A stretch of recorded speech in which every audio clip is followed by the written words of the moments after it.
lots happening, isn't it? Lots happening on the theatricals front at the moment. Oh God, what is happening with the government? God almighty. Goodness me. So we've got all the Matt Hancock chaos. I mean, it's just ridiculous, isn't it? It's absolutely ridiculous. Anyway, forget all that. Forget all that if you can. You probably can't, but try and forget about it for now. Did you see Andrew Lloyd, or did you hear? You can watch it as well. Did you hear Andrew Lloyd Webber's fantastic interview by Nick Ferrari on LBC on Friday? It came just before the first preview of Cinderella at the Gillian Lynn Theatre, and it's only playing to half the audience, and Andrew Lloyd Webber's not happy about that, obviously. Andrew Lloyd Webber's not happy about that at all. But the interview was so good on LBC. We're gonna here it is, and we're gonna put a link to it so you can watch it in its entirety. It's just 18 minutes long. It's not that bad. It's not as bad as the video we did on Friday, is it? Or Wednesday rather. Oh my goodness, that was an hour long, wasn't it? We interviewed NUDFA, the National Drama Festivals Association, the Little Theatre Guild of Great Britain, the LTG, and Tony Gibbs, ex-CEO of NODA. And they all had great things to say, but it took about an hour to put it into a video for you. So we've done that. If you want to see it again, or if you haven't seen it yet, have a look at our last video we did.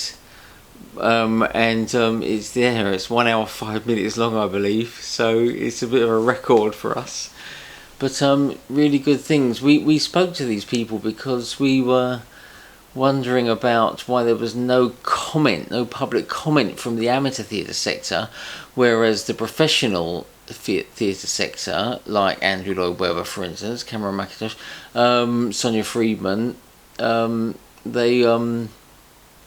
they've had no end of things. I know they're losing money every week by keeping theatres closed, and I think they're Andrew Lloyd Webber's ethos, who says he's a reluctant champion of theatre, says he's never met Boris Johnson. I mean, what was that all about? When Boris did his extension of 4 weeks, he said we're in talks with the people at Cinderella on trying to work out, but apparently nothing's been said to Andrew Lloyd Webber at all. I don't get it.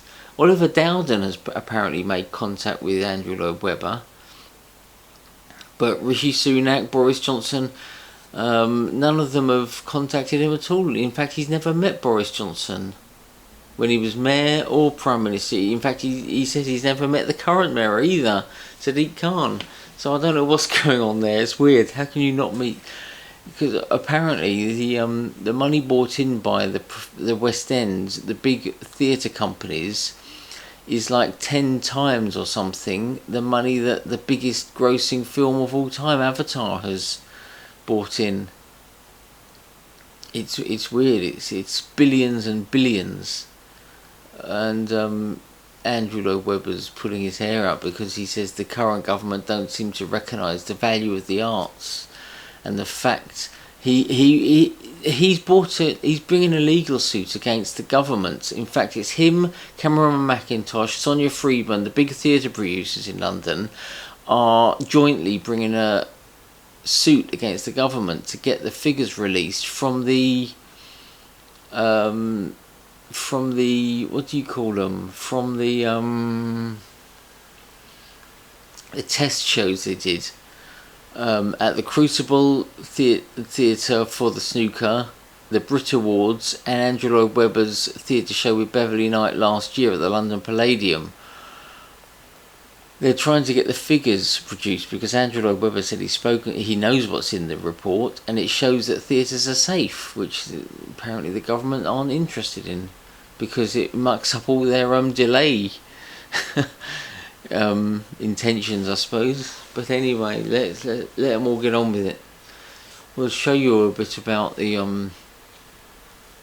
I think we've shown you a little bit about the interviews we did and why they can't comment or don't want to comment.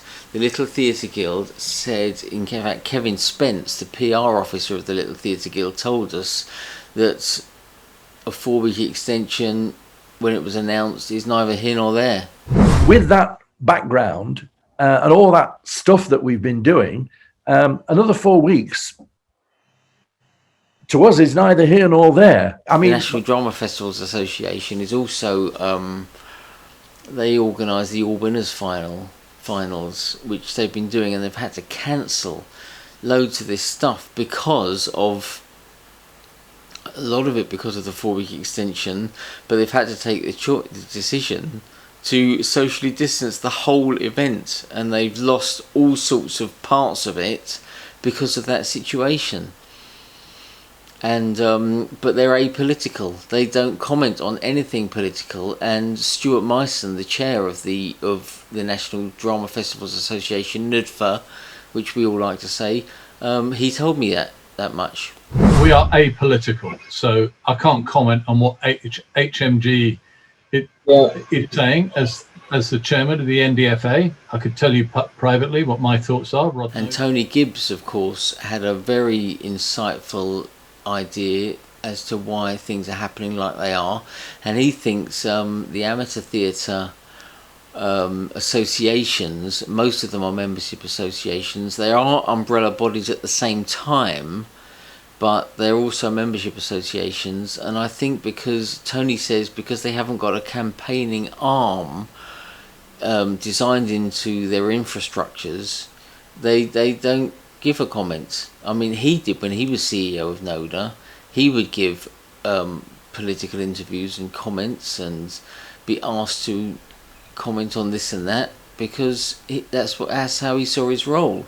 But he's speaking as an independent person now, and he doesn't think they're set up with a campaigning arm, and so therefore they haven't got an opinion that is a public comment. Is it reasonable to expect the national membership associations, and indeed those thousands of independent groups, companies, societies, to develop a campaigning or communication strategy in response to the pandemic from nowhere? And I say from nowhere with the greatest respect, because if those organizations haven't already got the infrastructure, then they would have to develop one very quickly. So it's just down to us. We'll keep giving you comments. Don't worry about that. Sardines is independent, and we have no membership affiliations.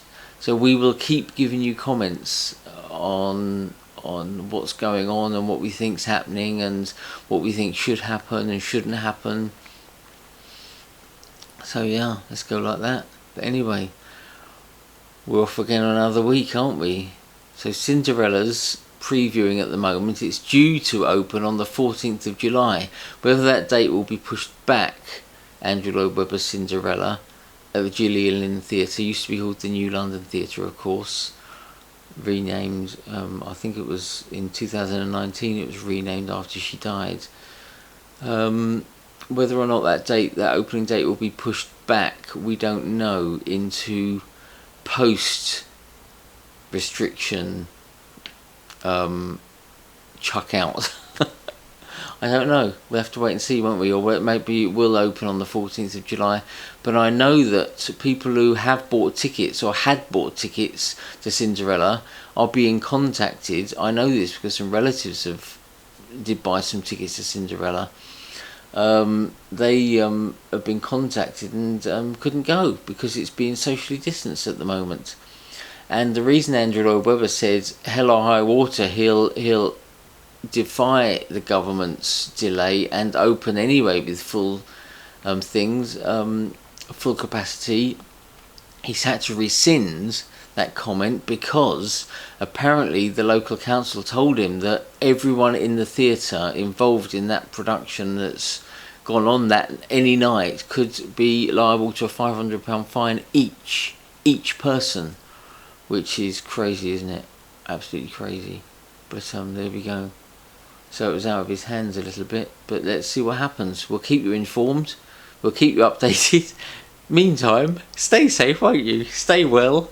Oh, well, another thing is all the schools are now being picked upon. All the kids, people are saying that primary schools and junior schools are everything's spreading at an exponential rate, because they're the only ones, they're the non-vaccinated people, the main ones that aren't vaccinated at all. And so now it's spreading through there. And so we might have school news soon, before the state schools all break up, but we'll see. Anyway, stay safe, stay well. We'll be back. See you later. Bye.